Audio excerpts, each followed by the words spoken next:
Hello friends, मैं Akbar sir from Bihar. आज हम लोग एक बार फिर पढ़ेंगे उसी टॉपिक को, क्वेश्चन टैग।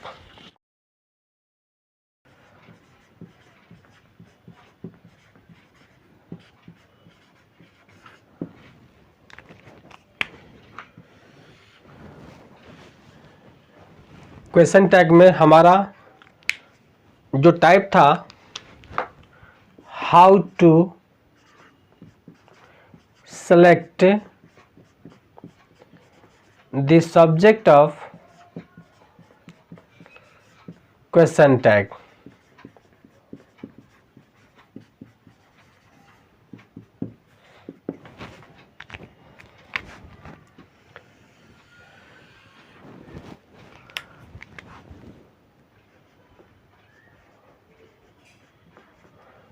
रूल 7।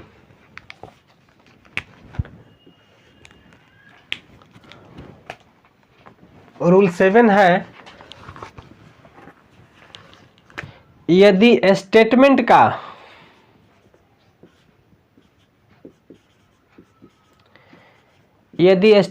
मतलब कोई वाक्य, यदि स्टेटमेंट का subject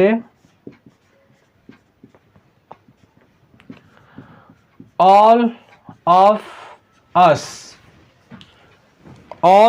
us comma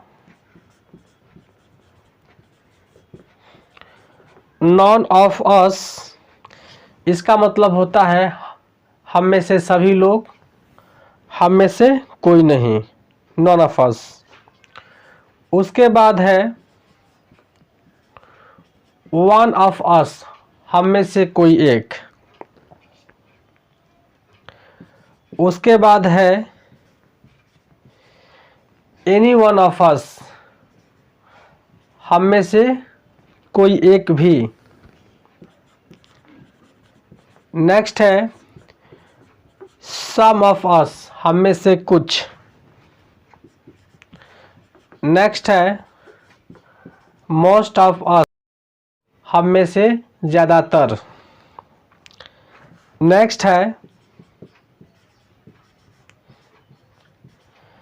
every one of अस, हम में से हर कोई। उसके बाद है आइदर ऑफ अस, हम में से कोई एक। और नेक्स्ट है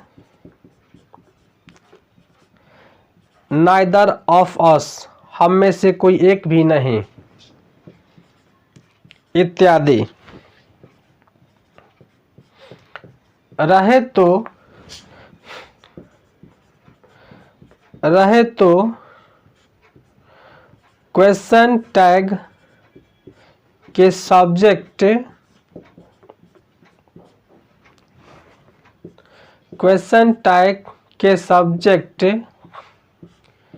के रूप में वी का प्रयोग होगा।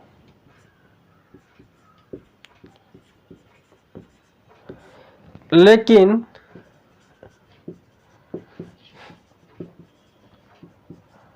अस के बदले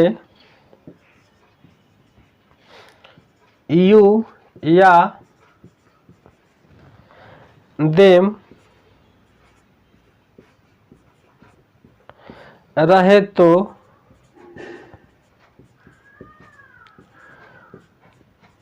क्वेश्चन टैग के सब्जेक्ट के रूप में क्रमशः यू या दे का प्रयोग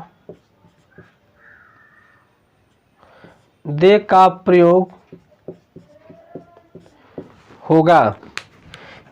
यहाँ कहने का मतलब है कि अगर कोई भी स्टेटमेंट, अगर कोई वाक्य का सब्जेक्ट, किसी भी वाक्य का सब्जेक्ट में अगर दिया रहेगा all of us, none of us, one of us, any one of us, some of us, most of us, every one of us, either of us और नाइदर ऑफ अस, अगर जब भी ये किसी सेंटेंस का सब्जेक्ट में दिखाई देगा तो हम लोग क्या करते हैं, सब्जेक्ट के रूप में अगर उसमें चुनाव करना होगा तो अस को हम लोग वॉच कर लेंगे, समझे। और अस का जो नॉमिनेटिव केस होता है, जो सब्जेक्ट होता है, हम अस के लिए हम लोग वी का प्रयोग करेंगे क्वेश्चन टैग में।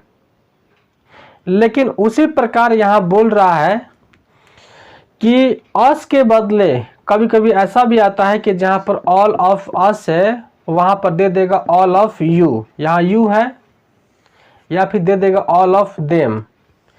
यानी कि जितने भी शब्द लिखा हुआ है नॉन ऑफ अस के जगह पर नॉन ऑफ यू भी आ सकता है, नॉन ऑफ देम भी आ सकता है।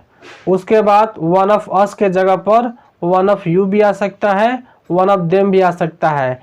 इसी प्रकार एनी वन है, सम है, मस्ट है, एवरी वन है, अस के बदले क्या होगा, यू और देम का प्रयोग हो सकता है, समझे। तो जब भी यू और देम का प्रयोग होगा तो हम लोग क्या करेंगे, यू के लिए हम लोग क्वेश्चन टैग का जो सब्जेक्ट होगा, जहाँ पर वी मान रहे थे, वी को मान रहे थे, अब क्या मानेंगे हम लोग, यू को मान लेंगे।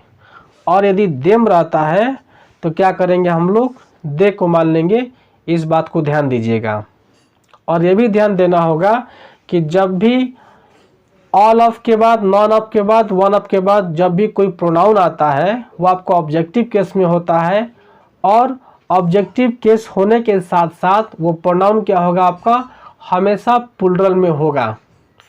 और जैसा कि हम जानते हैं कि पर्सन्स तीन होते हैं, फर्स्ट पर्सन, सेकंड पर्सन और थर्ड पर्सन। फर्स्ट पर्सन में जो प्लुरल होता है वो वी होता है, वी का जो ऑब्जेक्ट होगा आपका अस। और सेकंड पर्सन में क्या होता है प्लुरल, यू, उसका ऑब्जेक्ट होगा यू। और थर्ड पर्सन में होगा आपका प्लुरल दे का देम होता है। तो इस बात को भी ध्यान देना होगा कि ऑफ के बाद जो प्रोनाउन आएंगे वो या तो अस होंगे, या फिर यू होंगे, या फिर देम होंगे। इसके अलावे किसी अन्य प्रोनाउन का प्रयोग इनके साथ नहीं होगा। जब भी होगा तो अस होगा, यू होगा और देम होगा। क्योंकि अस आपका फर्स्ट पर्सन प्लुरल है, ये आपका सेकंड पर्सन प्लुरल है, और देम आपका थर्ड पर्सन प्लुरल है। और इन सब के बाद जब भी कोई प्रोनाउन आएगा वो आपका प्लुरल ही होगा। क्लियर। चलिए अब हम लोग लेते हैं इसके एग्जाम्पल पर।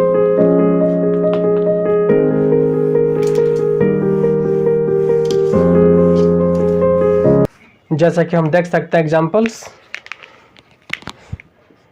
एग्जाम्पल्स है हमारा, all of us can do this। हम में से सभी लोग इस काम को कर सकते हैं, एक सेंटेंस है। जब इसका हम लोग क्वेश्चन टैग बनाएंगे, all of us can do this, कमा, यहाँ जो हमारा सहायक क्रिया है वो कैन है, यहाँ कैन लिखेंगे। इस सेंटेंस में कहीं भी किसी भी तरह से नॉट का प्रयोग नहीं किया गया है, इसलिए क्वेश्चन टैग में क्या होगा, नॉट हम लोग जोड़ देंगे, कांट हो गया। उसके बाद रूल के अनुसार कि ऑल ऑफ अस रहने पर हम लोग जो सब्जेक्ट मानेंगे क्वेश्चन टैग में वो क्या होगा, वी होगा। तो हमारा क्या हुआ, कांट वी क्वेश्चन मार्क। हमारा जो क्वेश्चन टैग है आपका ये कंप्लीट हो गया। अब चलते हैं हम लोग दूसरे एग्जाम्पल पर।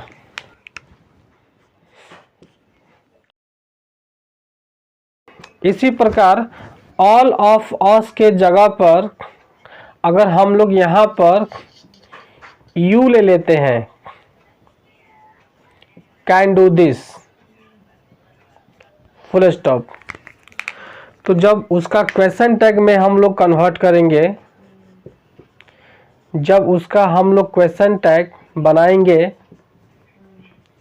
तो ठीक वैसे ही यहाँ ऑल ऑफ यू कैन है, तो कैन को हमने क्या किया, कांट किया, और ऑल ऑफ यू, यू के लिए क्या करेंगे हम लोग, सब्जेक्ट यू का जो होता है यू ही मान लेंगे।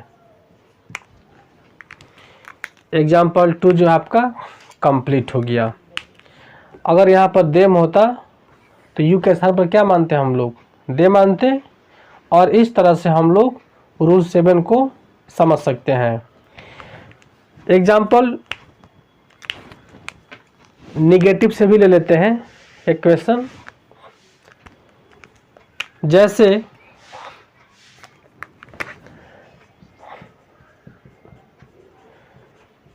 neither of you is guilty। इसका जो क्वेश्चन टैग होगा neither of you is guilty, कामा, यहाँ आपका जो सहायक क्रिया है यहाँ पर इज है। और इस बात को भी ध्यान देंगे कि जो हमारा क्वेश्चन टैग का सब्जेक्ट बनेगा वह यू होगा। बात समझे? तो यहाँ पर जो ई का इस्तेमाल किया गया है वह इज जो है वो नाइदर के लिए आया हुआ है, लेकिन जब इसे हम लोग क्वेश्चन टैग में कन्वर्ट करेंगे तो यू के अनुसार क्या होगा, आपका इज का हम लोग आर कर देंगे, और यू यहाँ पर ऑब्जेक्ट है तो क्या होगा, सब्जेक्ट यू, और अंत में क्वेश्चन मार्क। नॉट का प्रयोग नहीं होगा। क्यों नहीं होगा? क्योंकि पहले से यहाँ पर दिया गया है निगेटिव वर्ड। निगेटिव वर्ड्स में एक और देख लेते हैं।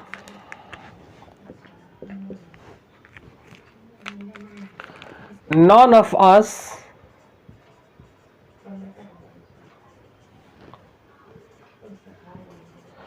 Have seen the Taj Mahal. The Taj Mahal, इसका जो क्वेश्चन टैग होगा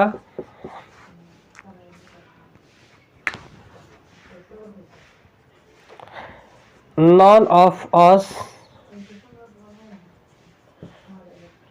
हैव सीन द ताजमहल, कमा, यहाँ पर जो सहायक क्रिया हैव है हम लोग हैव को लिखेंगे, और जो हमारा सब्जेक्ट है यहाँ पर अस दिया हुआ है इसको हम लोग वी मान लेंगे। हैव वी, लास्ट में क्वेश्चन मार्क। यहाँ पहले से नॉट है इसलिए नॉट का प्रयोग हम लोग इसके साथ नहीं करेंगे, और ये हमारा जो क्वेश्चन टैग बन गया, और यहाँ से आपका रूल 7 जो है कंप्लीट हुआ। अब जब हम लोग नेक्स्ट वीडियो में आएंगे तो इम्परेटिव सेंटेंस को जानेंगे कि इम्परेटिव सेंटेंस का क्वेश्चन टैग हम लोग कैसे बनाएंगे। चूँकि ये रूल 1 से लेकर के रूल 7 तक जितने भी सेंटेंस का हमने क्वेश्चन टैग बनाया था वो सारे सेंटेंस असर्टिव फॉर्म में थे। असर्टिव फॉर्म में कभी अफर्मेटिव आ रहे थे तो कभी निगेटिव आ रहे थे, और अफर्मेटिव वाले का हमने क्वेश्चन टैग निगेटिव बनाया और निगेटिव वाले का क्वेश्चन टैग हमने अफर्मेटिव बनाया।